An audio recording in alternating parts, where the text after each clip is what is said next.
ಏನೋ ದರ್ಶನ್ ಆ್ಯಕ್ಚುಲಿ ಬೇರೆ ಲ್ಯಾಂಗ್ವೇಜ್ಗೆ, ಇಲ್ಲೇ ಇಷ್ಟೊಂದು ಪ್ರೀತಿ ಅಭಿಮಾನ ತೋರಿಸಿದ್ದೀರಾ, ಎಲ್ಲ ಮಾಡಿದ್ದೀರಾ, ಸುಮ್ಮನೆ ಎಲ್ಲಿಗೆ ಅಂತ ಹೋಗ್ಲಿ, ಸಾಯೋವರ್ಗು ಇಲ್ಲೇನೆ, ಇಲ್ಲಿ ಬಿಟ್ಟು ಇನ್ನೆಲ್ಲೂ ನಾನು ಹೋಗಕ್ಕೆ ಆಗೋದು ಇಲ್ಲ. ಯಾಕಂದರೆ ಒಂದು ಈಸಿ ಆಗಿದ್ದನ್ನು ಹೇಳ್ತೀನಿ, ಕಾವೇರಿ ಎಲ್ಲಿ ಹುಡ್ತಾಳೆ ಅಂತ ನಿಮಗೂ ತುಂಬ ಚೆನ್ನಾಗಿ ಗೊತ್ತು.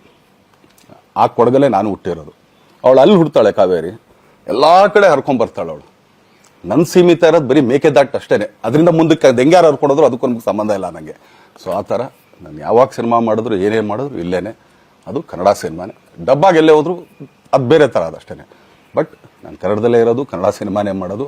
ದಯವಿಟ್ಟು ನನ್ನ ಪ್ರೀತಿಯ ಸೆಲೆಬ್ರಿಟಿಗಳು, ನಿಮ್ಮ ಅಭಿಮಾನ, ನಿಮ್ಮ ಪ್ರೋತ್ಸಾಹ, ನಿಮ್ಮ ಆಶೀರ್ವಾದ ಸದಾ ಹೀಗೆ ಇರಲಿ ಅಂತ ಕೇಳ್ಕೊಳ್ತೀನಿ. ಖಂಡಿತ ಈ ಬರ್ಡೇಗೆ ಯಾರು ಸಾಂಗ್ಗಳು ಮಾಡಿದ್ರು, ಸೊ ಅವರೆಲ್ರಿಗೂ ಥ್ಯಾಂಕ್ಸ್. ಆ್ಯಕ್ಚುಲಿ ಎಲ್ಲ ಸಿಂಗರ್ಸ್ಗಾಗಲಿ, ಆಮೇಲೆ ಆ ಪ್ರೊಡಕ್ಷನ್ ಅವ್ರಿಗಾಗಲಿ, ಅವ್ರುಗಳಿಗೂ ತುಂಬ ಥ್ಯಾಂಕ್ಸ್. ತುಂಬ ಒಳ್ಳೆ ಸಾಂಗ್ಗಳು ಮಾಡಿದ್ದೀರಾ. ಸೊ ಇಷ್ಟು ತೋರಿಸ್ತಾ ಇದ್ರಲ್ಲ, ಅದನ್ನು ಎಕ್ಸ್ಪ್ರೆಸ್ ಮಾಡೋಕೆ ನನಗೂ ಆಗ್ತಾಯಿಲ್ಲ. ಹೆಂಗೆ ಎಕ್ಸ್ಪ್ರೆಸ್ ಮಾಡೋದು, ಏನು ಹೇಳಿದ್ರು ಅದು ಕಮ್ಮಿನೇ ಆಗ್ತಾಯಿದೆ. ನನ್ನ ಪದ ಏನು ಹೇಳಿದ್ರು ತುಂಬ ಕಮ್ಮಿ ಆಗ್ತಾಯಿದೆ.